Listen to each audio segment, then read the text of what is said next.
Krishna prastaya bhutale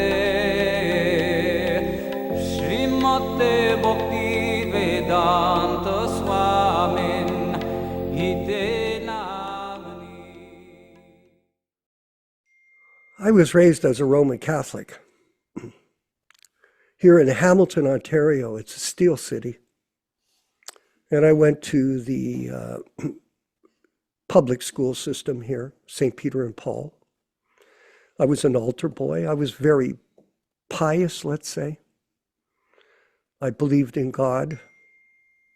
And gradually I became involved in music. I became a professional musician, even in a young age. So we were famous, myself and a friend of mine, Uttama Sloka, who's a very good guitar player, by the way. And we met Jimi Hendrix. We met a lot of famous people back in that era, from rock and roll and from jazz.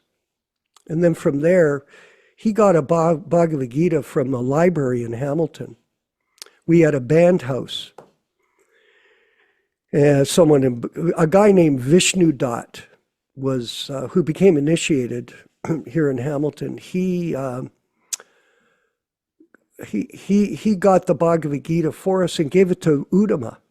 And Uttama read it, started studying it on his own, and started to teach me the different aspects of the philosophy from his reading of that Gita. It was the blue Macmillan Gita. That's all we had. We had no books.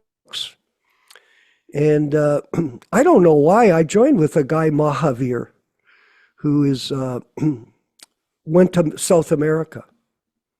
And he was the first devotee from North America that went to South America, and he opened up all of the countries there, and then he stopped in Brazil and stayed there. And we both shaved our heads together back in 1971 in January. That's an interesting story. I won't tell it, but how that happened. And then we joined in my house in Hamilton. We were renting a band house, and somehow or other Uttama talked me into letting Damaraj and his wife Gunamayi come and stay there, and they started a temple from our rented house. And we had 19 devotees joined from Hamilton that became Prabhupada disciples. I grew up in a very simple, rather poor family in rural Minnesota. My father was a small dairy farmer, and the family was not really religious, although most of the kids and I did go to church whenever we could. My dad was so busy that he was never able to go. It was a little austere, you know. I always kind of wanted to wish that I was living in the city so I could get out and do more things and be more active. But in retrospect, it was a very idyllic upbringing because we were in the country. We had homegrown vegetables all the time and fresh milk from the cows. And so it was actually a very healthy upbringing. But when I became a teenager, of course, I rebelled against all of that. And I wanted to do something different. And I tried my best to get away from it all. And I ended up, my parents at one point moved to Oregon to possibly buy a farm there. And I ended up leaving home and going down to San Francisco with a friend. And I happened to be there in 1967 in the summer of love. And so that being there at that time and being exposed to that era, the hippie consciousness and the kind of desire to search for something different, that was the mood I was in. I wanted something different.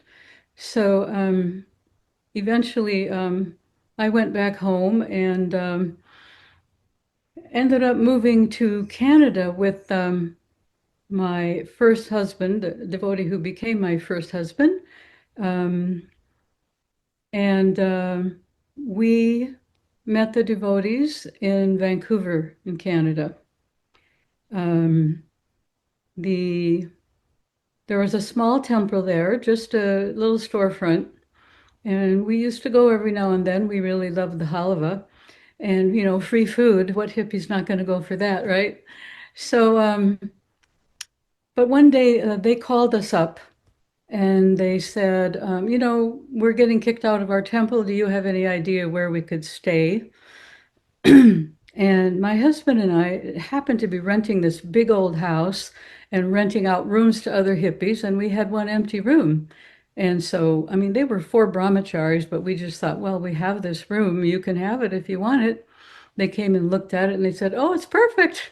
And so they moved in. And so actually, I didn't move into the temple moved in with me. And instead of asking for rent, they offered to cook for us. And so, I mean, Rebati Nandana was the person in charge, I think, and he was an excellent, super excellent cook. So, the rest is history, really. They cooked for us, they taught us how to chant Hare Krishna, they held several Sunday feast programs at our house. And really that's the way we started in Krishna consciousness. In July of 1971, I got recommended for first initiation. And we went in a van down to Detroit, to Jefferson Avenue. And there was a congregation of devotees that came from Cleveland and Pittsburgh and New York City and Chicago and Toronto or Hamilton. And we're still listed in the Radha Krishna Temple album as a temple from here. I have a beautiful copy of that a friend of mine gave me. So I went to Detroit with all the devotees in a truck, and I got recommended for first initiation. He did ask me, what are the four regulative principles at my initiation? And I started to tell them, no intoxication, no meeting. He goes, that's enough. Your name is Visvakarma. And when he said that, the room was packed with devotees. It was like 200 devotees there. And it was in Jefferson Avenue Temple. So it was a living room. They converted into a temple room. Bhagawan was the president back then. And Prabhupada gave my name. He said, your name is Visvakarma Das. And I had no idea who Visvakarma was because we had no books. All we had was the Gita, and somehow or other, I don't know why I joined. People ask me to this day, how did you end up staying to 2025 on your mission to serve your guru, Prabhupada? I said, I don't know. It was a destiny, I guess, that Lord Chaitanya, maybe a previous birth, that this happened. But somehow or other, this Hamilton musician, from Steel City became involved in the Krishna movement. So Prabhupada looked at me, and when everybody heard my name, they cheered. You know how back then, Prabhu, people would cheer when the names came out? Oh, and Visvakarma was a big name. So they cheated, oh, and there was like a dull roar in the temple. Visvakarma Das. And then Prabhupada looked at me and he said, but you should never think that you are the chief engineer. But you should always remain the servant of the servant of the servant of the chief engineer. And in this way, you'll become great. This is the principle of Krishna consciousness that I've followed all my life. That I'm not Mr. Famous, I'm Mr. Servant. And Prabhupada instilled in me in my first meeting with him from the Vyasa-san. remember to be a servant. I first met Srila Prabhupada in Detroit in 1971. Although I had joined the movement in 1969, my first husband was a little like wishy-washy, and we kind of moved from here to there, and so I wasn't able to really be steadily at one temple until we moved to Toronto. And so when Srila Prabhupada was coming to Detroit, of course, everybody from Toronto went down to see him there. And I had already been initiated, but by mail. And so I had never actually seen Srila Prabhupada. So this was my first time seeing him in person. And it was just amazing. I couldn't have even imagined how ecstatic it would be. We met him at the airport. It was me and my two children, who were toddlers at the time. And a lot of devotees were there because Prabhupada had been traveling in India for a long time. And so we hadn't seen him. Those who had seen him before hadn't seen him in a long while. So when Prabhupada first appeared, he was at the top of an escalator and he was so effulgent.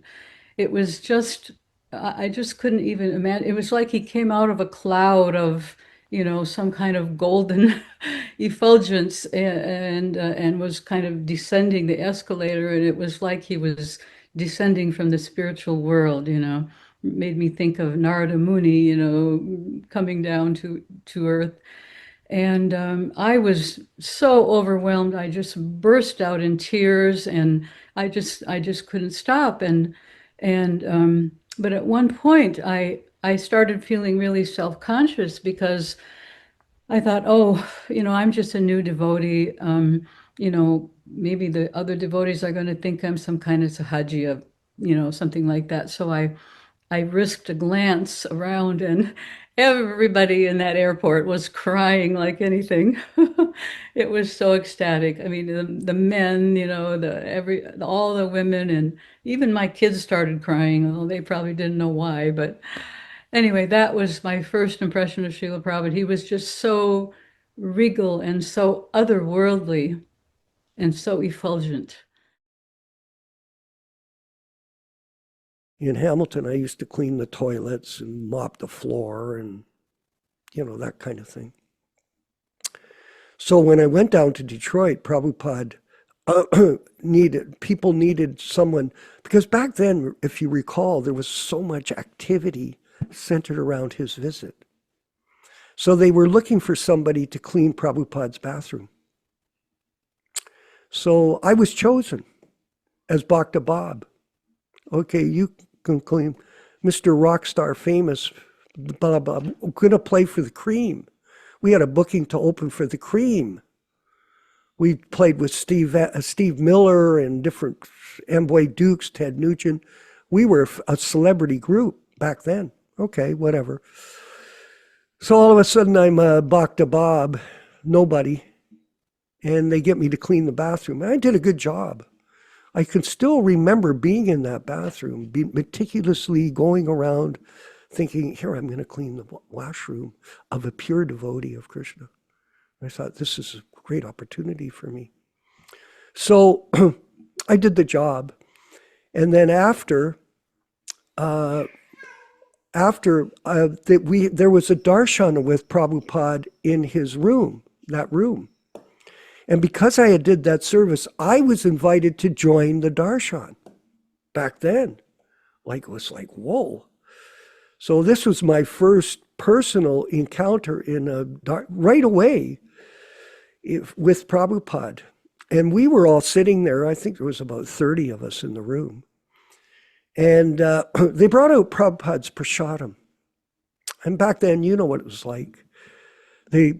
All the elaborate preparations were done, and it was a big platter of prasadam for Prabhupada. And Prabhupada wouldn't eat it. He would take a little bit from it, and he would share it. And we were all sitting there, and then he took his little portion. What an honor to be there. especially me. I was nobody. And he then he motioned towards everybody, here, come and take some. Now, what happened, Prabhu, when he did that? I'll give the answer because you weren't there. Nobody moved. Not one person. The last person in the room that was going to move was me. Like, I was like, are you kidding me? I'm going to go up and go on Prabhupada's place. So I didn't do it. Nobody did. And everybody was frozen in time. Prabhupada's offering us his prasadam, his remnants. And then he looked at us again and he said, please come and take some prasadam. And then he said, and you should never be shy in doing business or taking prasadam. That I never forgot my whole life. And in my somewhat successful career as a businessman throughout my life, I've always remembered this teaching that he gave us that morning in that room. Never be shy when doing business or taking prasadam. It's a very deep message to people that want to earn Lakshmi. And of course, he was trained in India. The next time I saw him in Detroit was at the temple. He was doing initiations and giving classes. With my two children, I didn't want to go in the temple room because I was afraid, that they might disturb Srila Prabhupada and the devotees. So I kind of parked myself just outside the door to the temple room so I could see Srila Prabhupada.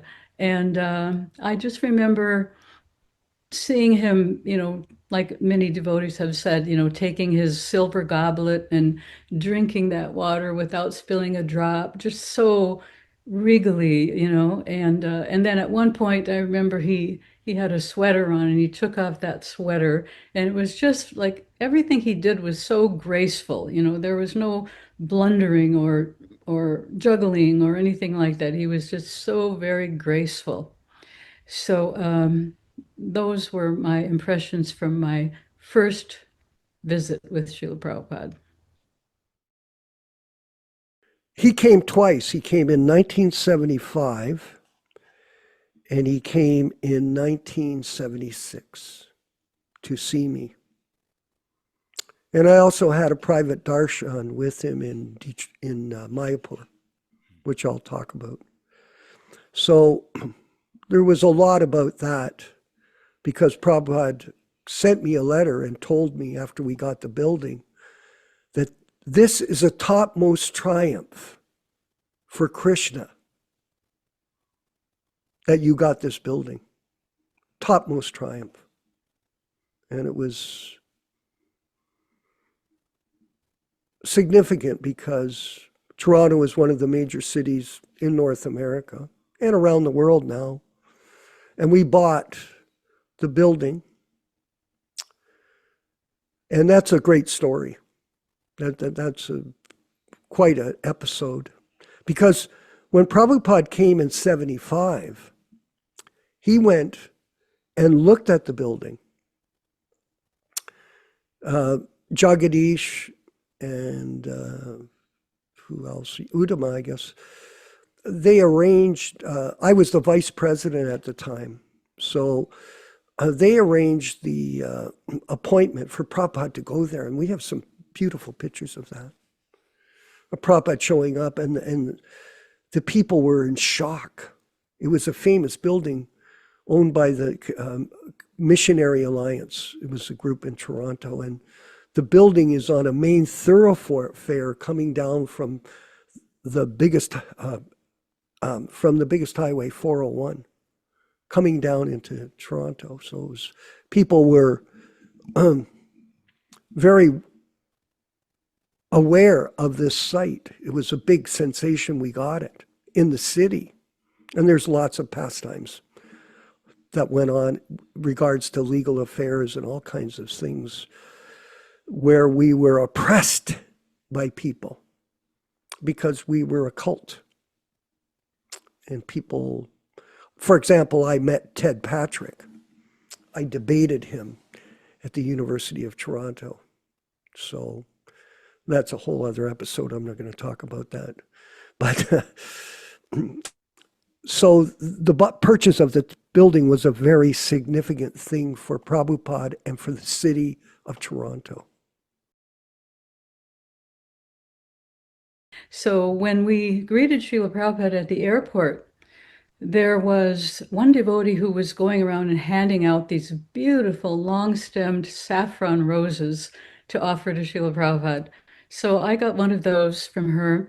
And when Srila Prabhupada, as he was walking by and everyone was offering obeisances, I stood up quickly and I offered him my rose.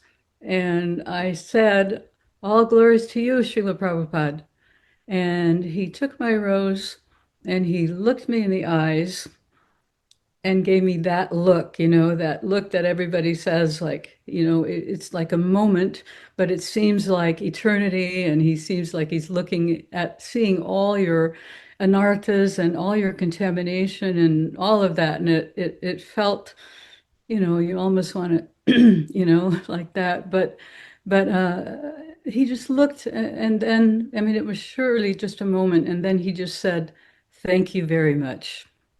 And he walked on. And this was actually the only time I ever spoke to Srila Prabhupada and the only time he ever spoke to me.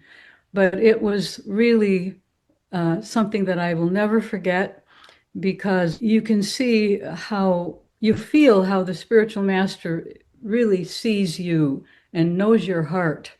And there's a personal exchange there. It's not an impersonal philosophy. He knows our hearts and knows us. He stayed at a building next door to Gerrard Street, 187 Gerrard Street. We just lived in a building that we rented, a house. So there was about 50 devotees in that building. It's very austere. And Prabhupada didn't want to stay at the Royal York. Jagadish wanted to book a room for him at the, a five-star hotel in Toronto. Prabhupada refused. And he stayed on Pembroke Street, where the drunks and that lived in that street. It was a degraded section of Toronto. And so we would go over. One of the grihastas left their bachelor apartment. That's all they had. And he stayed there. And we were there in the room, and they were negotiating two buildings at the time, the Detroit Temple and the Toronto Temple. Idea of making an offer to these people.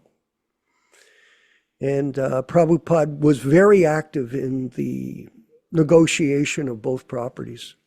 And I remember in the room, he called up Romeshwar and asked Romeshwar how much money he had in the BBT. And the number $300,000 was given to him. And he told Jagadish, "Go make an offer to the church people for $300,000. They wanted $450,000. So Prabhupada was, being an Indian businessman, he was going to lowball them. So he did. Jagadish took the offer to them. And the response that they gave was, they would rather burn the building down than sell it to the Hare Krishna people. Very interesting. And so the whole thing collapsed. It was finished. And he looked at us and he said, "How can you buy a building when you have no money?" Uttama had not saved any money. So he was dreaming, but he couldn't pay for it. A lot of people are like that. They have big dreams, but they have no money. So they're dreamers. I'm not trying to criticize him, but that was the situation then. So after that, he went to Chicago. I was put in as the president. We had worked in Montreal. I was vice president with him there in P9, and then we came back to Toronto. So I was put in as president, and I made a vow then, we're going to get some money. And that's what we did. We raised the down payment. And what happened? The building had been sold to a developer to be torn down to build condominiums. Now, this was a historical site. You know, it's not a. They couldn't get the permission from the city, of course, Prabhu. You know, because the city has an heritage rules that you can't break. And at the time, I had a lawyer, Hart Pomerantz. He was a famous lawyer in Toronto. He called me up and he said, "Hey, remember that church you tried to buy last year? You know, Krishna made all these arrangements, Prabhu. It wasn't me." And I said, "Yeah." He goes, "Well, guess what? Murray Goldman got denied a permit to tear the church down. And it can't be sold for condos." And so I had saved some money. I think I had about 80 or 90,000 in the bank, which was back then quite a bit of money. And I thought to myself, well, we'll go ahead and try again. And I staged a transcendental trick for the Christians. And back then we started to use wigs, if you recall. The people were using wigs. It was ridiculous. You know, people, I'm not going to talk about it. You know, they were doing everything. Tripurari had introduced all this stuff, and that's all I'm going to say. It was complete madness. But I used a Jimi Hendrix wig because I had met Jimi Hendrix. I thought, okay, I'm going to go with a wig and rework this deal with these people. And they didn't know who I was. I guess now that I think about it, Prabhu, back then long hair was popular. So the guys didn't freak out when they saw me with this fake Jimi Hendrix wig. And long story short, we went ahead with the team. I had a group of people working. We had devotees there, so it was a teamwork. It wasn't just me, it was everybody. And we negotiated a deal for Prabhupada to buy that church. I got the vendor the church to take back a first mortgage for $250,000.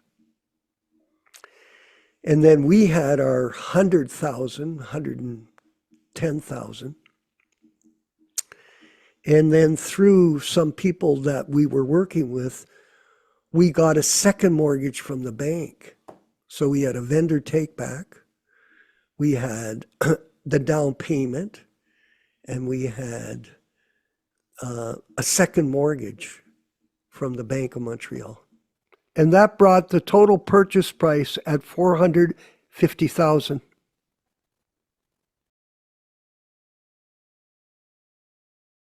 And another thing that happened in Portland, which was there was an event, and I don't remember the place. It was some big hall, and there were lots of probably mostly hippies attending. And at one point during Srila Prabhupada's lecture, there was a baby started to cry. And as you know, Prabhupada tolerated it for a few minutes, but after a while, Srila Prabhupada stopped his lecture and he said, "Child is disturbing." And so they took the child out. And then later on, when Prabhupada was answering questions, this one person may have been the mother or the father of the child, sort of challenged Srila Prabhupada and, said, something to the effect of, you're supposed to be such a, elevated, saintly person. Why are you so disturbed by a child crying? And Srila Prabhupada's answer to me was a wonderful example of, of compassion in the face of challenge. He just answered, he said, "I am not disturbed, but all of these people have come here to hear the message of Lord Chaitanya, and if they're not able to hear it, then, that's very unfortunate." So I'm paraphrasing, but it was something to that effect. And his compassion in that situation really struck me because, I mean, I was feeling like almost angry at this person. How dare you challenge Prabhupada like that? And, but probably the other devotees were too. But Srila Prabhupada just took it in stride and answered in a way that everybody seemed to be satisfied. So we met Bon Maharaj on multiple occasions. In fact, we invited him to come to Gerrard Street back then. And then he spoke in the temple, and he started to exhibit ecstatic symptoms in front of Radhakirti Gopinath. And when that happened, we got up out of the room and walked out. All of us, all the brahmacharis, we walked out because we at least knew that was sahajya. You don't do that. And Prabhupada got a hold of me through Satsrup, and he asked me all kinds of questions. Did he have tilak on? Did he have bead bag with him? Did he have a danda? All kinds of questions about how he was conducting himself, because Bon had gone to England, as you know, and failed there. And Prabhupada, when he found out the answers from us, then he sent me a letter. He said, do not associate with my godbrothers. Do not buy their books. Do not read them. Do not invite them to come to our temples. Do not invite them to speak. Like that. And he was adamant. And he said it specifically in the letter, all my disciples. He wasn't just someone, one of our godbrothers said, well, it was just to you. I said, Bhagavat, you're wrong. It says it right here in black and white. But some people, they, not to criticize, and I apologize if that, they just read the information to suit their own purpose. And that's all that happened. So that was an important letter, and that was an important message for all of us that Prabhupada sent to me in writing. So that was another situation with Prabhupada. So in 1972, I heard that Srila Prabhupada was going to be coming to Portland. And I was at the time living in the Vancouver temple with my husband and 2 children.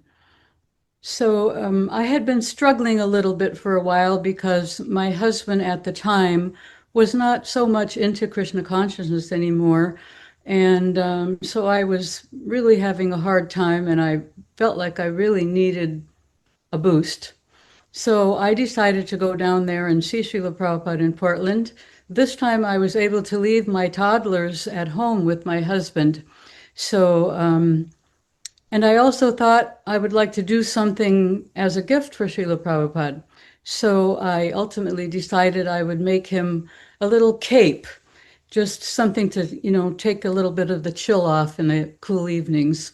So I went out and bought some beautiful tan-colored fine wool to make the cape with, and then some beautiful saffron silk for a lining. And I put that together. I had been taught how to sew by my mother when I was 9 years old, so I'd been using that skill for many years as a devotee, making Prabhupada hats and bead bags and kurtas and so forth, and as well as things for the deities.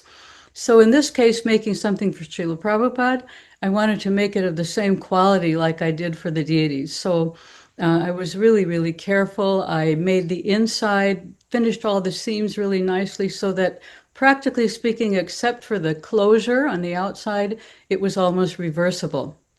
So I prepared that, and I got in a van with a bunch of the devotees from Vancouver, and we went down to Portland. And being in Portland with Srila Prabhupada was like a dream come true. Without my kids in tow, I was able to do all kinds of services, like helping to make the vases for his room and helping to clean his quarters and hand washing and ironing his laundry. And believe me, that was a challenge because you didn't want to leave a single wrinkle in his clothes.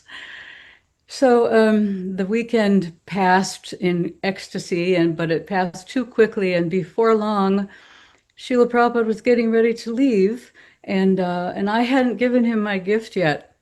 And actually, I was feeling so shy. I just imagining going into his room to present that gift was overwhelming to me.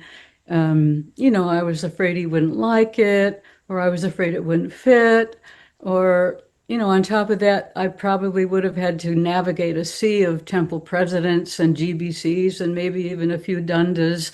It was just too intimidating, and I just couldn't do it. So finally, I actually gave the cape to my former temple president, Jagadish Prabhu, and asked him to give it to Srila Prabhupada for me. So he very kindly did that. I have to say that if I have any regrets, it's that I didn't swallow my fears at that time and go in there and have that moment of association face to face, pure devotee. But as it was, I was happy that it was being given to him and that I'd had the chance to serve him in that way. So shortly after that, Srila Prabhupada's car arrived for his departure, and we all gathered around to see him off as usual. And as soon as Srila Prabhupada walked out of the house, I realized that not only had he accepted my gift, but he was wearing it. And I was really overwhelmed with appreciation because he'd been so kind to accept it, even though I couldn't come and give it to him in person. But I believe that he knew that I'd put my whole heart into that project to please him in that way. And he reciprocated that love in the best possible way by immediately putting it on and then walking out with it, wearing it. And that was really just a special moment between him and me, because aside from Jagadish, we were the only ones who knew that that I had given that to him and he was wearing it. And so I was really thrilled that, that the pure devotee, out of his kindness, it's said that the Vaishnava is kind to everyone. And so even though I was such a shy little thing, Srila Prabhupada took that into consideration and reciprocated with me. And the fact that he was wearing the cape was really wonderful. And incidentally, he had decided to wear it with the silk on the outside and the wool on the inside, which made me really happy that I had put so much love and care into making the inside as nice looking as the outside. Being able to please the spiritual master in that way, there's no feeling like it. And and I was delighted that he had decided to wear it his way. So the way that Srila Prabhupada accepted my gift reminds me of how Srila Rupa Goswami says in the Nectar of Instruction that one of the ways that devotees reciprocate with each other is by giving and accepting gifts. And actually, Srila Prabhupada was exemplary in many different instances where he showed that giving and receiving was really essential to devotee relationships. In fact, after this incident, when Srila Prabhupada was at the airport, we were all gathered around at his feet, and he was wearing this huge, beautiful rose garland. And as we were sitting there at his feet, I don't recall if he was just saying this or that to this devotee or that devotee, or if there was a small kirtan going on. But at one point, he took off that garland and he gave it to his servant, and he indicated that he should take it apart and give a rose to each one of the devotees who was there. So that was like another instance where Srila Prabhupada was not just, some, big guru accepting all kinds of service from all kinds of people and not reciprocating. He was the real Vaishnava who liked to also share those Vaishnava relationships with his disciples. It was very sweet. Another incident that took place was in Toronto.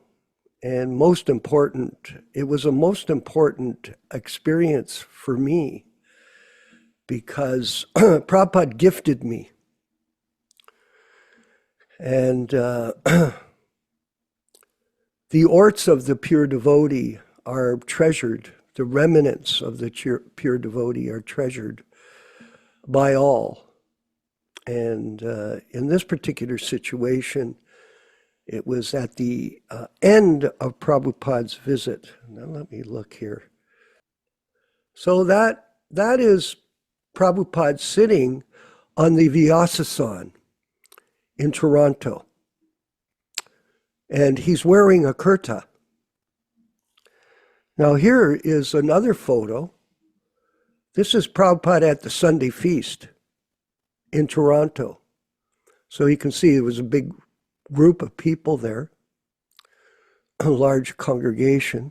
It was designed to accommodate a burgeoning East Indian community back then.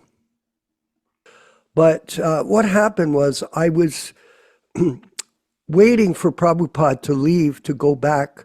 He got an urgent message to go to Nigeria.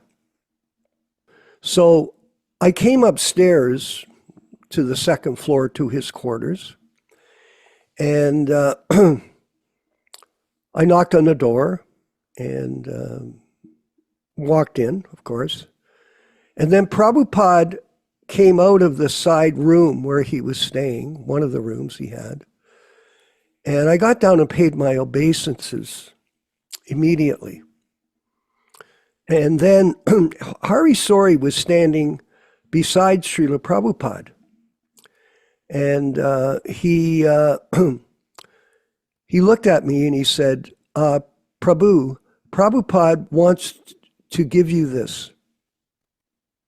So I thought, I was quite shocked, really. I was getting anything. I wasn't expecting anything. And then he held up this kurta, which I showed you in the photo that Prabhupada was wearing. Here, let me get it on my head for a minute. I actually had the nerve to wear it once giving a feast lecture.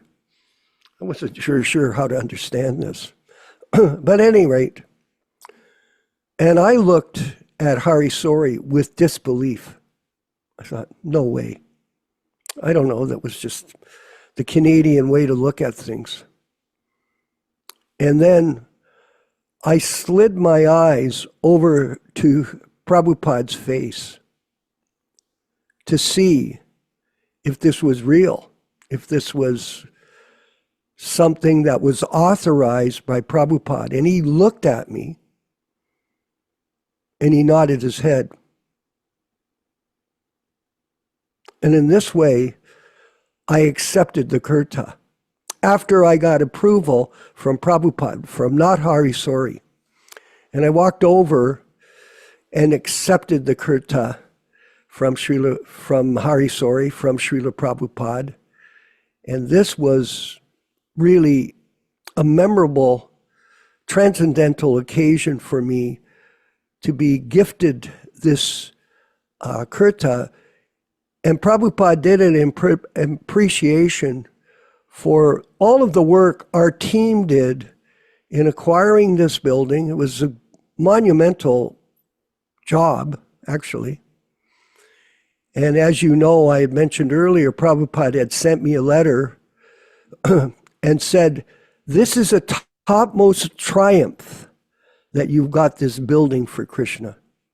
So this was a memorable occasion for me and a great blessing on myself and everyone that's touched the kurta. I sent it to Russia. My friend talked me into giving it to him to take to Russia, and he went around to 35 temples and blessed these people back then. This was some years ago, and blessed them by putting the kurta on their heads. And then I finally got it back from him here in Hamilton. So All glories to Srila Prabhupada and Srila Prabhupada's magnificent kirta. You know, Prabhu, when Prabhupada gave me the kirta, it reminded me of Rupa Goswami's instructions in the Nectar of Instruction, which Prabhupada translated, Dadati Pratana Ganati Guyam, giving and receiving gifts from each other. Because there's a relationship between devotees that like we converse and discuss about Krishna and our guru together, and it brings great pleasure and bliss to us. So these principles of spiritual life have to be cultivated. And Prabhupada gave us the example by the presentation of that kirta to me. The last time I saw Srila Prabhupada was in India in 1977. So Srila Prabhupada was there in August, and then he came back in October, November for his final pastimes. In August, he was very ill already, and but at some point he would come out for darshans. He would come out in the temple room being carried in his rocking chair. He would sit under that tamal tree with his dark glasses on, and he would just, rock and look at the deities. And so it was very, very special to all of us who were there to be able to actually just sit in Prabhupada's presence, even though he wasn't giving classes or speaking really, but we were with him, and that was sufficient. And I remember at one point there were Srila Prabhupada was looking at the deities as usual, and a couple of the Gurukula boys got up and started dancing in the aisle that was on either side of Srila Prabhupada. And when they started dancing, then some guests who had been coming to have darshan with the deities, they came over and they started, taking their rupees and offering it to the Gurukula boys, putting the Lakshmi down by their feet. So that was interesting. And then the next time Srila Prabhupada came out for darshan, the same thing was happening. He was looking at the deities, and then he made a little gesture to, I guess, one of the Gurukula teachers to get the boys to stand up. And then as soon as they stood up, sure enough, the guests would started to come over and offering their rupees again. So this was interesting because even in that condition, Srila Prabhupada was thinking how to engage others in Krishna consciousness and how to, free Lakshmi Devi from the hands of the non-devotees. So that was very impressive. There was a sign on one of the arches of the building, the bridge building. They put one up. We were walking under the highway, and it said, stoop and scoop. Stoop and scoop. Now, back then, they didn't have that rule.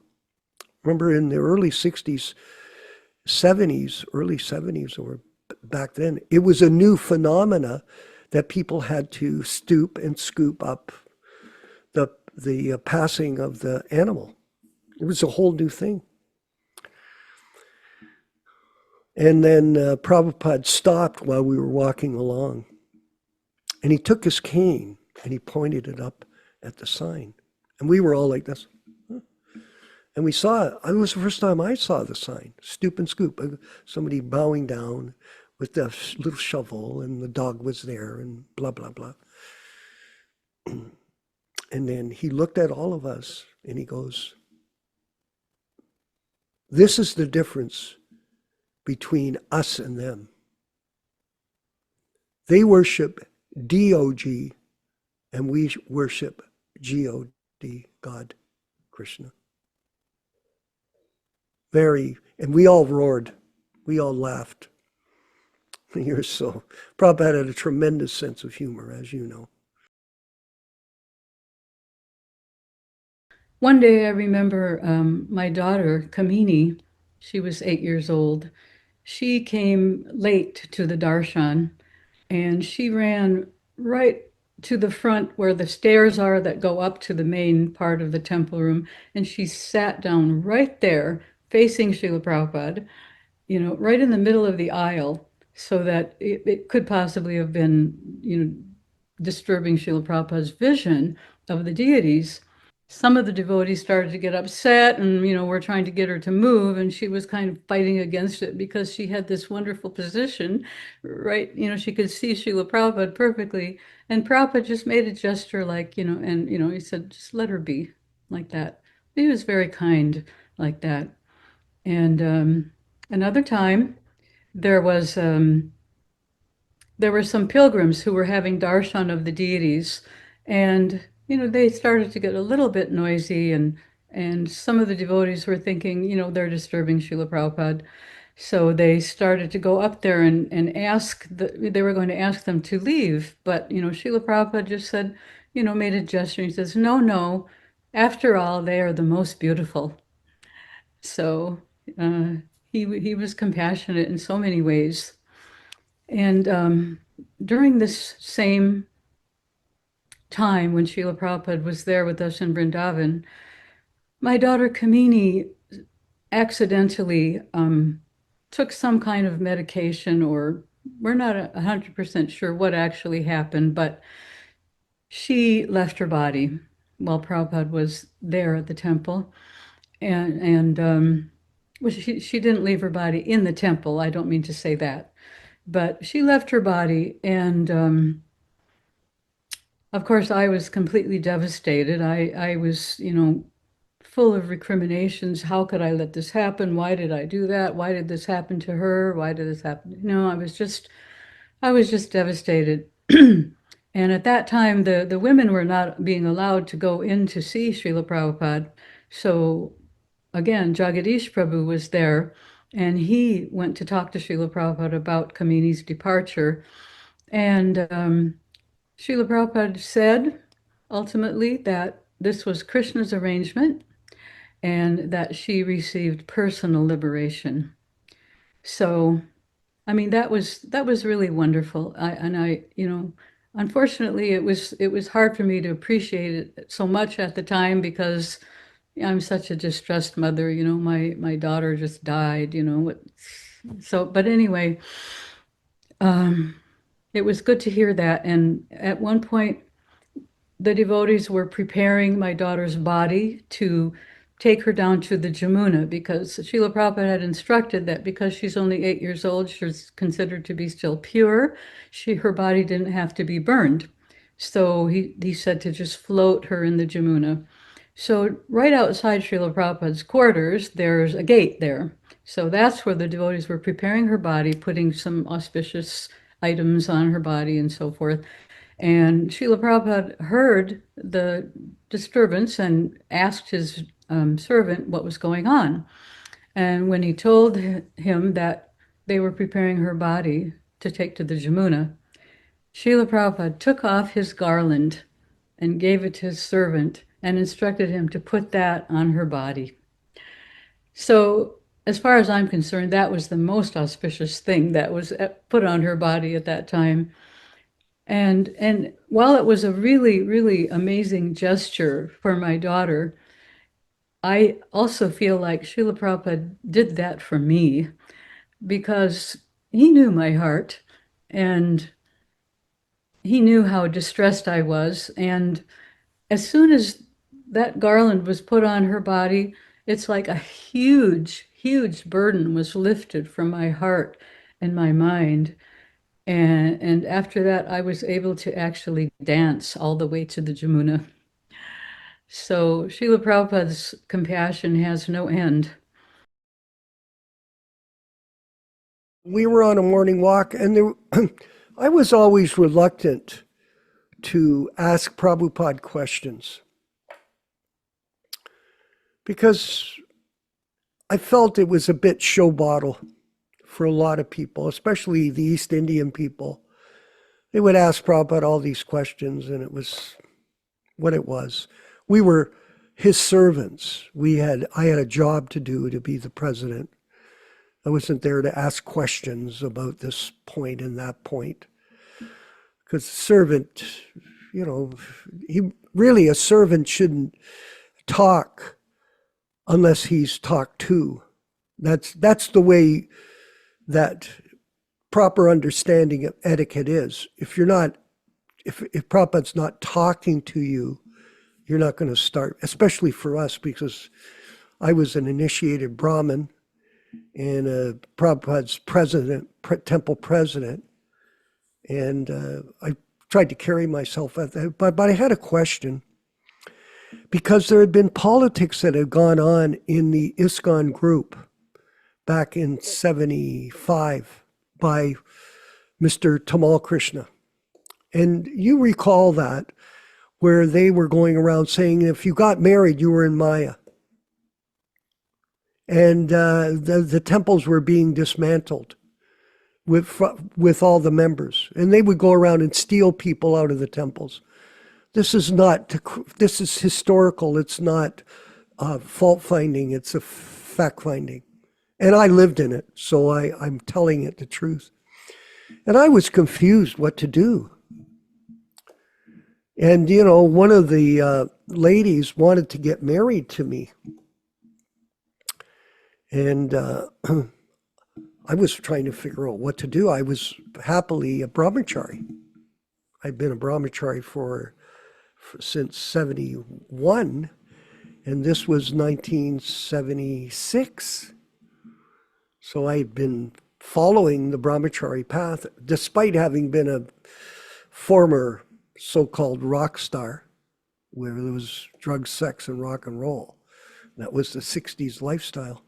And so I asked Prabhupada, I thought, okay, I'm going to get up the nerve to ask Prabhupada this question. So we were walking along the beaches, and I stopped and I said, Prabhupada, I have a question. He said, what is it? I said, we've been told that if you're a brahmachari, I'm paraphrasing, but getting the idea. We're told if you're a brahmachari and you wanted to get married, it's considered a fall down. And Prabhupada looked at me and he said this: where is the question of fall down when you're already fallen? Very interesting. We are assuming in our own mind, oh, I'm this big devotee. And Prabhupada's trying to teach us this lesson. Always stay humble. So for me, of all the qualities of a Vaishnava that Srila Prabhupada exhibited, his compassion was the one that stood out the most. So many times throughout my life as a devotee, starting from, his accepting me, a completely unworthy person, as his disciple, and all the other incidents where he, accepted my service despite my lack of real Krishna consciousness, shows that he is very much accepting of all of us. And even though, speaking mainly for myself, we don't have a lot of Vaishnava qualities, he still was willing to engage us all in devotional service. And the first time I experienced his compassion was really when the devotees were living in our house in Vancouver, and they had rigged up a beautiful little altar with pictures of Krishna and madrasas. And, I was really into that. I loved the incense, the dancing, the singing. It was really nice. But there was one little picture of Srila Prabhupada on the altar. And of course, I didn't know who he was at the time. And he looked very sober, very grave, And so I, at one point, asked the devotees, in my complete ignorance, this is very nice. I love all of it. But what does this grave-looking man have to do with the whole thing?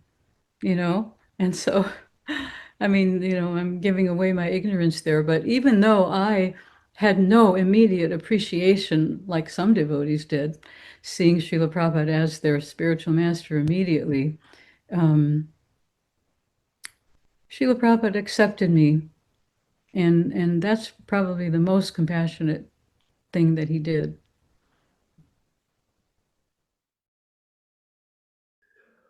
Trinadapi sunichena tarorahapi sahishnuna.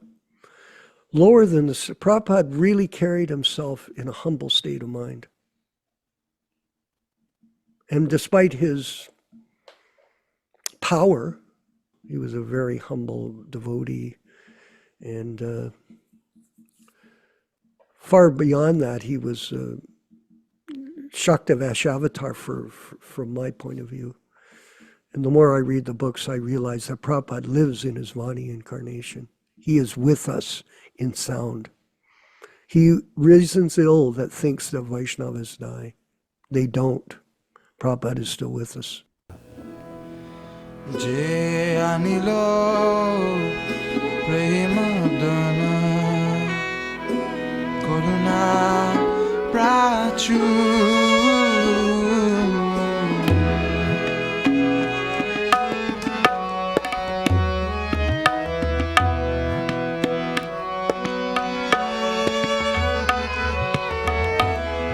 Je anilo premadana